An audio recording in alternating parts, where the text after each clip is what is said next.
Em nome do Pai, do Filho e do Espírito Santo. Amém.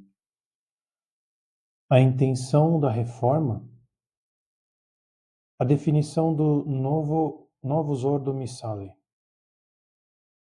A Institutio Generalis, documento oficial publicado em 1969 para apresentar a missa nova, continha no número 7 uma definição da missa mais protestante que católica. Esse documento, tendo suscitado várias posições, foi modificado no ano seguinte, mas os textos da missa não foram alterados, portanto. Monsenhor Lefebvre denunciou este artigo número 7, em que aparecia claramente o espírito que presidiu a elaboração da missa nova. A definição da missa na Institutio Generalis. Nota de rodapé. Institutio Generalis, primeira edição, artigo 7. Em 3 de abril de 1969, ao mesmo tempo que o Novo Ordo Missale, o Papa Paulo VI promulgava uma introdução geral, Institutio Generalis, que substituía as rúbricas gerais do Missal de São Pio V. Mesmo se houve uma polêmica sobre o caráter de definição da missa nesse número 7 da Institutio Generalis, vários argumentos nos indicam que se trata de uma definição.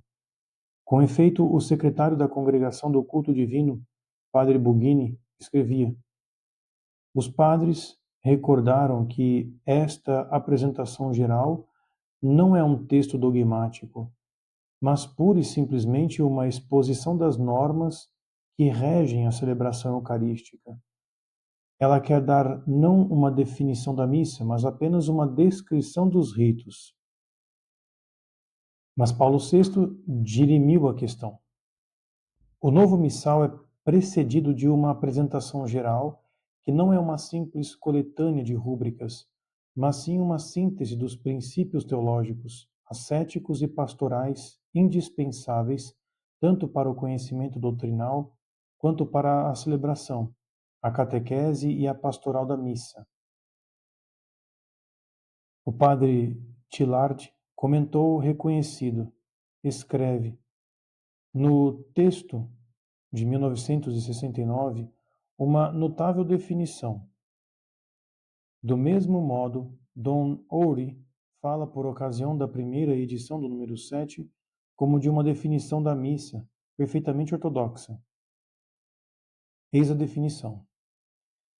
A ceia do Senhor, ou missa, é a sagrada sinaxe, reunião, ou assembleia do povo de Deus que se congrega, presidida pelo sacerdote, para celebrar o memorial do Senhor.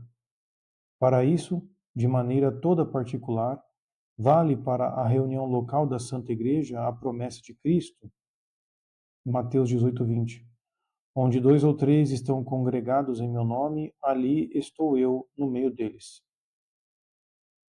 Essa definição da missa é absolutamente contrária à doutrina católica. Segundo ponto, a nova edição de 1970 não corrigiu o rito. Nota de rodapé.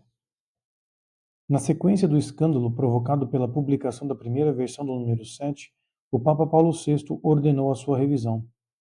Uma nova edição foi publicada em 1970. Aspas.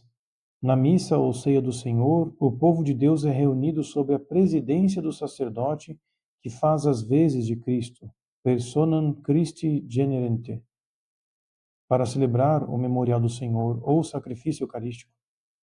Por isso, para esta reunião local da Santa Igreja, vale de modo eminente a promessa de Cristo. Onde 2 ou 3 estão congregados em meu nome, ali estou eu no meio deles. Mateus 18:20.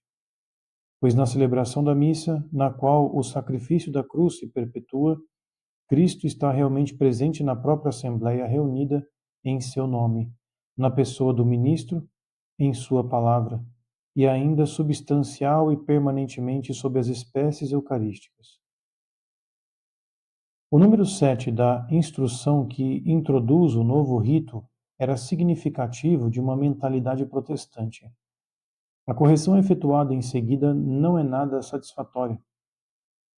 Depois de um grande número de reclamações e de pressões, foi acrescentado um prólogo que faz referência à noção de sacrifício segundo o Concílio de Trento. A ideia de sacrifício está presente, Monsenhor Benilli dizia-o. Olhai o prólogo do Missale Romano.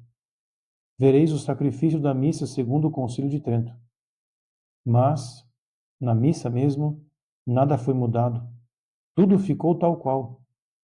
Se eles quisessem realmente restituir a noção de sacrifício na missa, teria sido necessário reintroduzir os textos que o manifestam de maneira explícita. Eu reconheço que o Proemium da edição de 1970, a doutrina do Concílio de Trento encontra-se materialmente expressa. Mas o fato de que foi necessário fazer uma adjunção mostra bem o caráter incompleto da edição de 1969. Por outro lado, o conjunto dos ritos da missa permaneceu tal como na edição de 1969. É como se mudasse a planta de uma casa sem mudar a própria casa. Terceiro ponto, uma mudança meramente tática. O texto do número 7 foi mudado a fim de parecer menos protestante, mas ele não foi mudado fundamentalmente. Monsenhor Bugini, que era o autor, assim disse: quiseram nos fazer mudar alguma coisa na definição da missa. Alguns protestaram contra esta definição. É ridículo. Esta definição não era totalmente protestante. Fecha aspas. Monsenhor Bugini tentou se desculpar dizendo, abre aspas, a nova definição que foi feita não muda o essencial. Nota de rodapé. Visto que está dito e repetido oficialmente que não foi encontrado nenhum erro doutrinal na redação original e as mudanças introduzidas tensionam apenas por fim as inúteis dificuldades, pode-se então continuar apoiando-se nos textos de 69. Ele representa o pensamento do Institutio Generalis, como no estado original, além dos compromissos impostos. Quarto ponto, o número 7 não é obra do Espírito Santo. É impossível que o Espírito Santo tenha inspirado a definição da missa conforme o número 7 da Constituição. E ainda mais inacreditável o fato de que se tenha sentido a necessidade de corrigi-la depois, o que é uma confissão de erro no ponto mais importante da Igreja, o santo sacrifício da missa. Os redatores do Novus Ordo Missale. Primeiro ponto. Quem é o autor da Missa Nova? Será que o Santo Padre pessoalmente deu origem à Missa Nova? Ou será que são os homens que ele designou, como Monsenhor Bugini, para a congregação do culto, que têm uma influência considerável sobre ele e que puderam introduzir nos textos o que bem queriam, forçando a sua assinatura ou impondo-lhe seus pontos de vista? Não sei nem a quem atribuir isso, nem sei dizer se o Papa é responsável. O surpreendente é que um Ordo Missae de sabor protestante e, portanto, fautor de heresia, tenha sido difundido pela Cúria Romana. Segundo ponto, a autoridade de Monsenhor Bugini.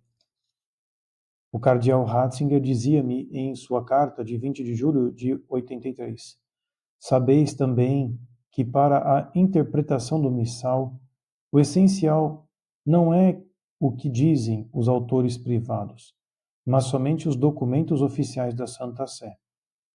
As afirmações do padre Boyer e de Monsenhor Bugini, às quais fazeis alusão, são apenas opiniões privadas. Fecha aspas. Estamos estupefatos de ver como o cardeal desconhece a autoridade de Monsenhor Bugini, presidente da Comissão para a Liturgia, secretário das Congregações Reunidas do Culto e dos Sacramentos. Monsenhor Bugini tinha toda a confiança de Paulo VI e respondeu por diversas vezes em seu próprio nome e em nome da congregação das quais era secretário. É de se perguntar, então, qual o valor da reforma litúrgica, cuja mola mestra não passa de uma peça privada. Terceiro ponto, o passado de Monsenhor Bugini. A reforma litúrgica foi realizada, sabemos bem, por um padre bem conhecido, o padre Bugini, que a tinha preparado com muita antecedência. Já em 1955, pedia para traduzir textos protestantes a Monsenhor Pintonello, capelão-geral das tropas italianas, o qual havia passado muito tempo na Alemanha durante a ocupação, porque padre Bugini não sabia o alemão. É Monsenhor Pintonello quem me disse pessoalmente que havia traduzido os livros litúrgicos protestantes para o padre Bugini, que na ocasião apenas era um membro insignificante de uma comissão litúrgica. Ele não era nada. Depois foi promovido a professor de liturgia em Latrão. O Papa João XXIII mandou retirá-lo dessa função por causa de seu modernismo, de seu progressismo. Pois bem, foi promovido a presidente da Comissão da Reforma Litúrgica. É ainda inacreditável. Eu tive a oportunidade de constatar por mim mesmo qual era a influência do padre Bugini. É de se perguntar como uma coisa dessas pode ocorrer em Roma. Finalidade do Novus Ordo Missale. Depois de ter analisado o rito da missa nova e apresentado o seu principal artesão, vejamos o objetivo apontado pela reforma. Primeiro ponto. O objetivo ecumênico da missa nova. Quando se faz a crítica interna da reforma litúrgica e de tudo o que fora literalmente mudado no rito, percebe-se que o objetivo fundamental é um objeto ecumênico e um falso ecumenismo, que nos faz aplicar muito simplesmente os ritos de maneira protestante, nem mais nem menos. A reforma litúrgica é uma reforma ecumênica, feita em um sentido protestante, com a participação de 6 pastores protestantes, como nola prova o Documentation Catholique, ao publicar uma foto com os pastores protestantes ao lado do Santo Padre. Nota de rodapé. Conferência Nantes, 13 de outubro de 85. O número 1562, de 3 de maio de 1970, da Documentation Catholique, nos apresenta a foto dos 6 pastores protestantes, o Dr. Georges Cônego Jasper, o Dr. Seffard, o Dr. Conet, o Dr. Smith e o Frei Max Turian, representante do Conselho Ecumênico das Igrejas, das comunidades anglicanas e luteranas e da comunidade de Taizé, que participaram do Concilium de Liturgia. Nenhum protestante era oficialmente membro intitulado da comissão encarregada da redação da Missa Nova. É temerário concluir que os protestantes não participaram em nada da redação das novas anáforas. Significa oferta, anáfora, nome usual da prece eucarística, o cânon da missa nos ritos orientais. E a forciore da missa nova. Essa comissão que eu sabia não trabalhava em conclave e Dom Botre não pôde, pois, afirmar que nenhum dos seus colegas tenha entre as sessões comunicado com os 6 observadores protestantes vinculados qualitate qua ao concílio para a reforma da liturgia de que dependia a referida comissão. Será que eles foram ignorados no momento mesmo em que se discutia uma das questões que lhes eram mais relevantes, pois que tocava a natureza sacrificial da missa? Nota de rodapé. Dom Pote havia afirmado que para as preces eucarísticas do Novus Ordo, abre aspas, os protestantes não estão envolvidos de maneira nenhuma. A intervenção ativa dos observadores está corroborada pelas declarações de Monsenhor Baum, executivo diretor, para assuntos ecumênicos da Conferência Episcopal Americana. Eles, abre aspas, não estão lá simplesmente como observadores, mas também como consultores, e participaram plenamente dos debates sobre a renovação litúrgica católica. Não teria sentido se eles se contentassem em ouvir apenas. No entanto, estão contribuindo. Nota de rodapé. Detroit News, 27 de junho de 67. Monsenhor Boldon dá um testemunho semelhante em sua resenha da 8ª sessão do concílio.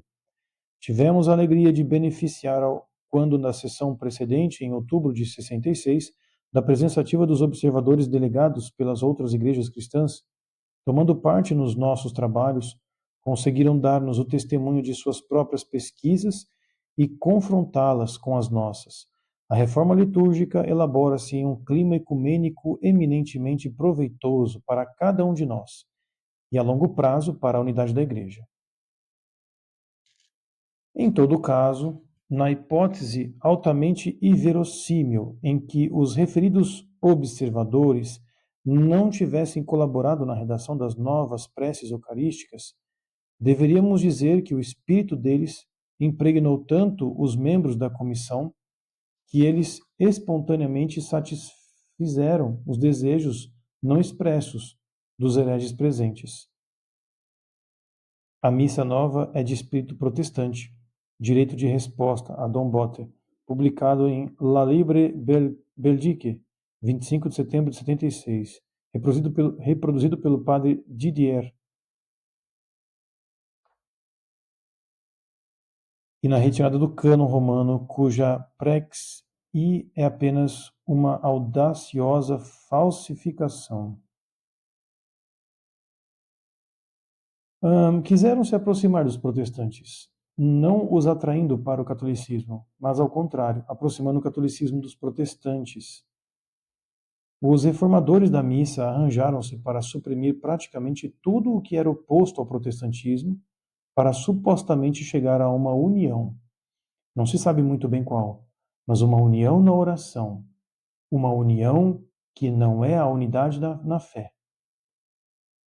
Monsenhor Bugini mesmo disse, no dia 19 de março de 65, como se pode ler no Osservatore Romano e na Documentation Catholique, e publicaram a tradução do seu discurso, abre aspas, devemos tirar das nossas orações católicas e da liturgia católica tudo o que pode ser a sombra de um melindro para os nossos irmãos separados.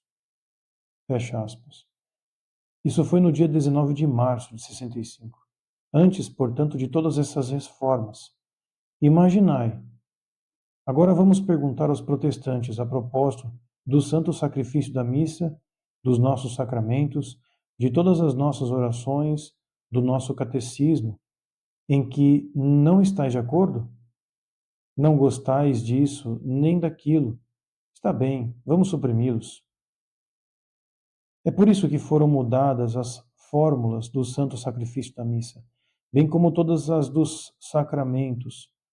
Foram modificados o breviário dos sacerdotes, o calendário. Tudo isso foi feito para evitar o que poderia incomodar os protestantes. Mas de tanto perguntar, antes de cada reforma, o que pensam os protestantes, evidentemente acabou-se por eliminar tudo o que é propriamente católico, tudo o que lembra verdadeiramente a nossa fé em oposição aos erros protestantes. Segundo ponto, a confissão dos protestantes. As afirmações dos protestantes que contribuíram para a reforma ilustram ingênua e tristemente esta verdade. Abre aspas.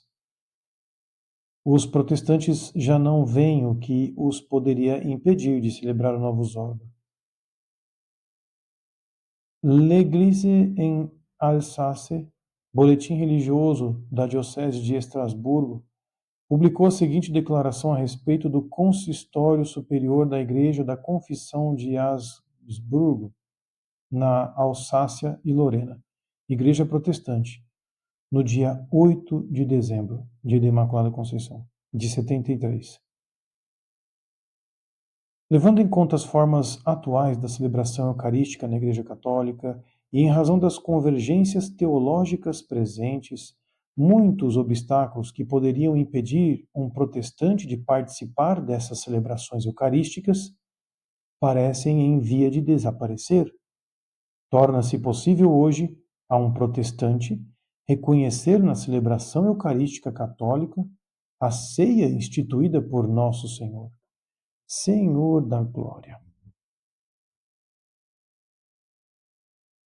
Os protestantes felizes com a reforma litúrgica. Isto é, a maneira pela qual os protestantes prestam o culto. Nas circunstâncias atuais, este novo rito permite aos protestantes celebrar o culto com os católicos, porque eles dizem explicitamente um pouco mais adiante: as novas preces eucarísticas nas quais nos reencontramos têm a vantagem de matizar a teologia do sacrifício que habitualmente atribuímos aos católicos.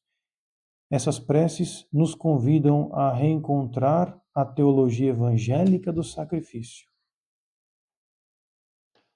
Portanto, a teologia protestante do sacrifício encontra-se escrito com a caneta da Comissão Mista Católica Luterana, oficialmente reconhecida pelo Vaticano, as seguintes palavras: das exigências que Lutero tinha formulado no seu tempo, podem ser consideradas como sendo satisfeitas na teologia e na prática da Igreja de hoje.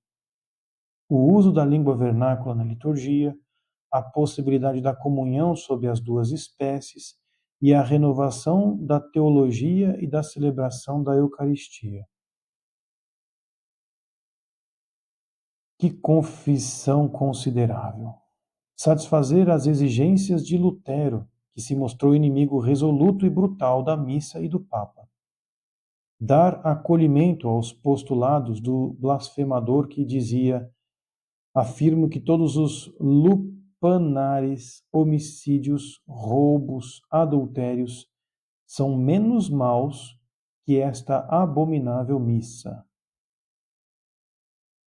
É uma carta de Lutero. Nota de rodapé, Conferência Mantes Lagioli, 22 de abril de 77. Pode-se também mencionar as declarações seguintes. As novas preces eucarísticas 2 e 4 apresentam uma estrutura que corresponde à missa luterana. A liturgia romana revisada parece agora muito estreitamente com a liturgia anglicana. A reintrodução da missa de São Pio V, é muito mais do que uma questão de língua. É uma questão doutrinal da mais alta importância no âmago dos debates entre católicos e protestantes. Muitos dos nossos antepassados na lei reformada, segundo a palavra de Deus, preferiram colocar-se sobre a fogueira a ouvir este tipo de missa que o Papa Pio V oficializou contra a reforma.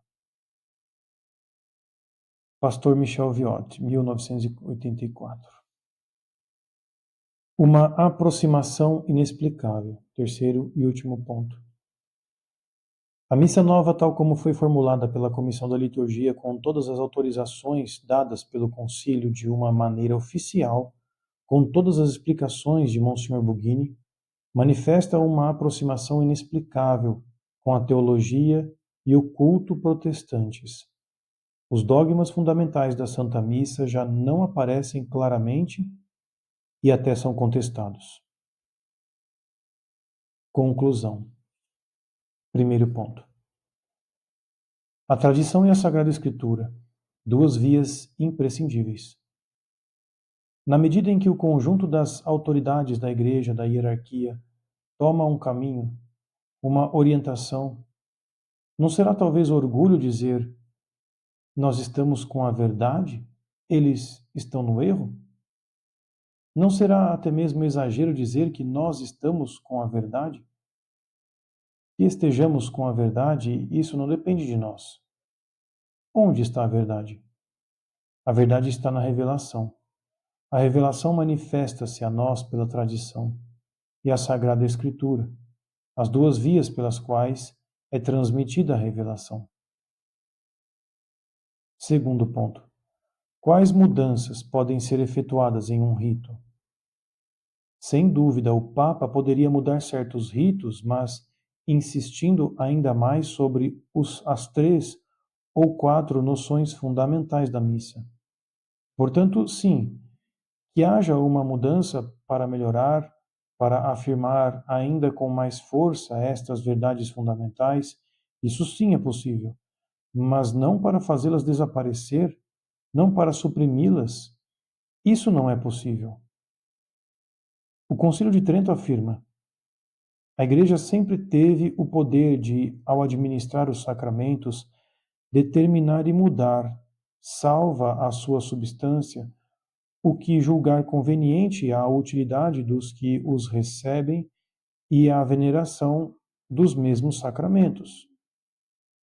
Este capítulo 2 da seção 21, confere-se à prática da comunhão sob uma única espécie, que se introduziu muito progressivamente na Igreja, e não de repente, nem em ruptura com o passado.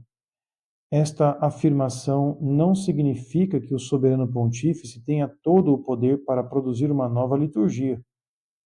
No domínio da liturgia encontra-se certa analogia com a área dogmática, na qual o Espírito Santo não foi prometido aos sucessores de São Pedro para que façam conhecer com a sua revelação uma nova doutrina, mas para que com a sua assistência conservem fielmente a doutrina exposta pelos apóstolos, isto é, o depósito da fé.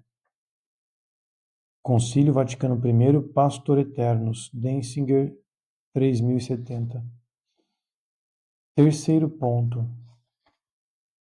As novidades da missa são incompatíveis com a tradição. Estamos nesta tradição tão importante, tão essencial, tão fundamental, exatamente porque ela continua o sacrifício expiatório do Antigo e do Novo Testamento de nosso Senhor Jesus Cristo, porque ela continua a expiar os pecados, porque continua a redenção querida por nosso Senhor Jesus Cristo, e recusamos a missa nova porque ela já não encerra o espírito da expiação e da redenção de nosso Senhor Jesus Cristo pelo seu sangue. Esta ideia de sacrifício expiatório esfuma-se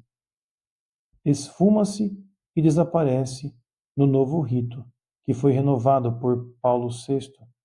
Ele mesmo disse: abandonamos o antigo rito para fazer um novo. Quarto ponto.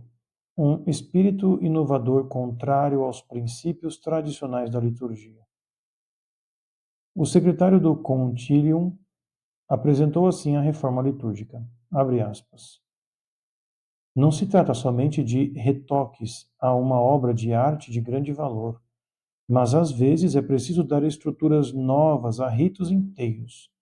Trata-se de restauração fundamental, diria eu quase que uma refundição, e em certos pontos, de uma criação nova. A imagem da liturgia dada pelo concílio é completamente diferente do que ela era antes.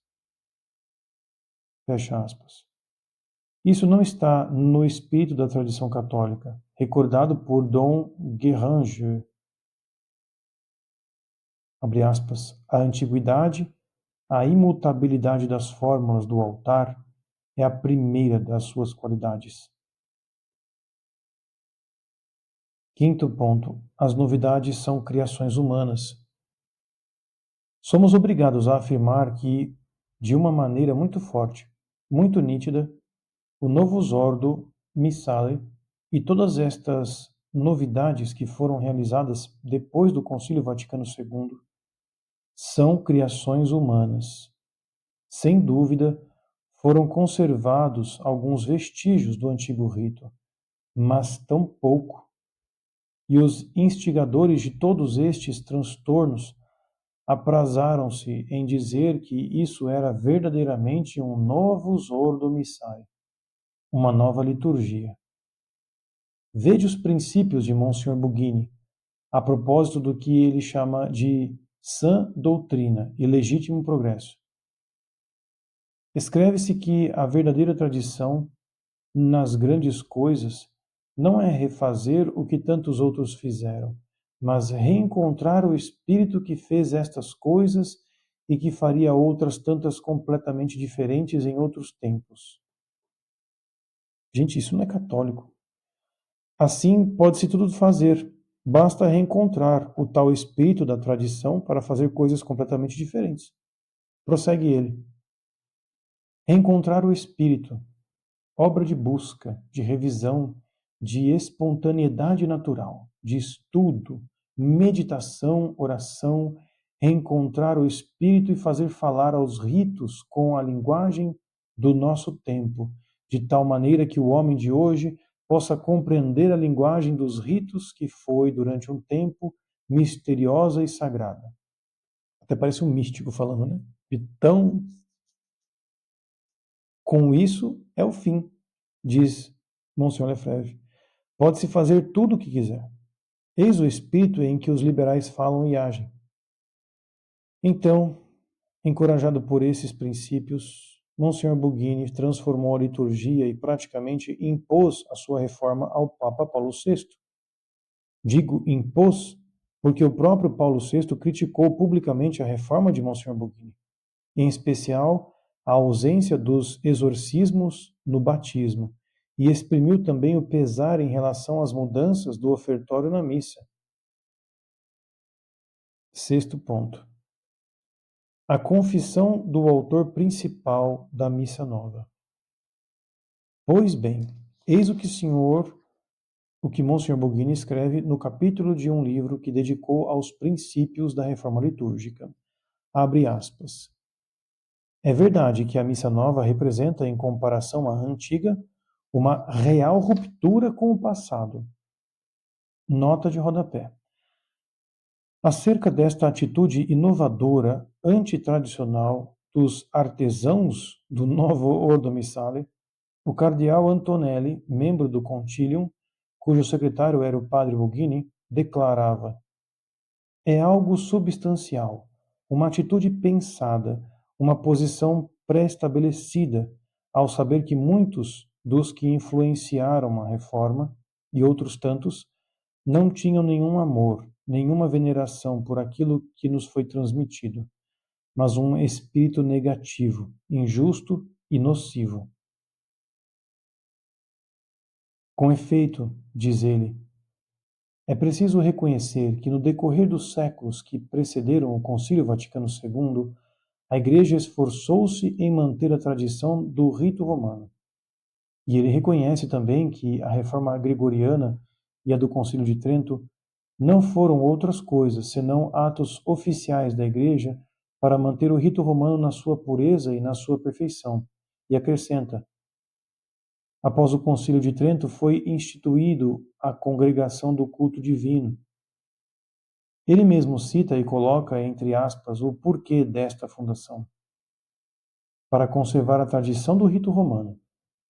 E afirma ainda, de fato, depois desta fundação até os nossos dias, houve 7 volumes de decretos que representam 5.000 decretos. Todos foram escritos, foram feitos para manter a tradição da Igreja. Eis o que afirma o próprio Monsenhor Bugini no seu livro editado de maneira póstuma. Ele mesmo escreve que a Missa Nova é um real rompimento com o passado e confirma que a Igreja sempre quis, por milhares de decretos, até antes do Concílio Vaticano II, manter firmemente a tradição. Então, como se pode, após tal afirmação, aderir a uma coisa nova? O autor afirma-nos: há em nossa época uma evolução cultural, social, humana, tal que não se pode mais conservar as coisas do passado. E é por isso que nos pareceu necessário fazer um rito que se adapte mais à mentalidade do mundo moderno. Eis o que o próprio autor diz do rito do Novus Ordo Missae. Não somos nós que estamos dizendo isto. É ele mesmo que o escreve explícita e formalmente. Ele nem sustenta, como muitos afirmaram e repetiram várias vezes, abre aspas, da mesma maneira que houve a reforma gregoriana, a reforma tridentina, assim também há a reforma do Concílio Vaticano II, fecha aspas. Não. Bugini vai mais além e reconhece que as 2 primeiras reformas foram para manter a tradição e que a reforma resultante do Vaticano II é realmente uma novidade, algo de novo, que é verdadeiramente um rompimento com o passado. É por isso mesmo que não podemos aceitar que hoje se arranque das almas o que lhes servia de alimento durante séculos. As almas sempre têm necessidade do mesmo sacrifício de nosso Senhor. Pois é, como os fatos ocorreram há um tempo atrás, hoje para nós parece algo absurdo, não? É, o escândalo que deve ter sido naquele tempo é inimaginável. Hoje nós conseguimos ter uma ideia com algumas posturas e falas particulares do Papa Francisco. E eu imagino que a providência de Deus está permitindo que esses escândalos aconteçam hoje para que fique na memória dos cristãos que esses escândalos foram os motivos pelos quais a fraternidade toma as decisões. Assim, quando o Papa João Paulo II fez o encontro de Assis, e aquilo foi um escândalo fenomenal, a ponto de Monsenhor Lefebvre ordenar bispos. Eu creio que o fim do sínodo de outubro agora de 2024 vai produzir algum escândalo que irá motivar os bispos da fraternidade a sagrar bispos novamente. E a história vai se repetir. Ou seja, para que seja garantido a tradição, é necessário novos bispos. Só que dentro das situações que estamos, desobedecer a Roma, e não desobedecer de fato, mas fazer de uso do direito canônico que permite que um bispo sagre novos bispos em vista da perda da fé. Foi esse o argumento canônico que Monsenhor Lefebvre usou e foi suspensa a excomunhão de Monsenhor Lefebvre e da fraternidade. Portanto, é bem provável que uma próxima sagração de bispos feita pela fraternidade vai gerar novas excomunhões e futuramente elas serão suspensas. São situações complicadas que a Virgem Maria nos conduza da melhor forma para mantermos-nos firmes na fé e tomar consciência do que aconteceu quando o Dom Lefebvre sagrou aqueles bispos. Existem aulas do Centro Dom Bosco descrevendo os detalhes do direito canônico que justificaram a sagração de bispos.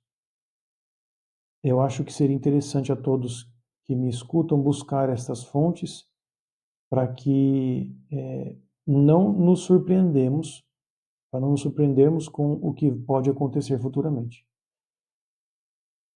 Mas fica claro nessa leitura que os escândalos eram muito evidentes e que hoje pouco se fala sobre isso.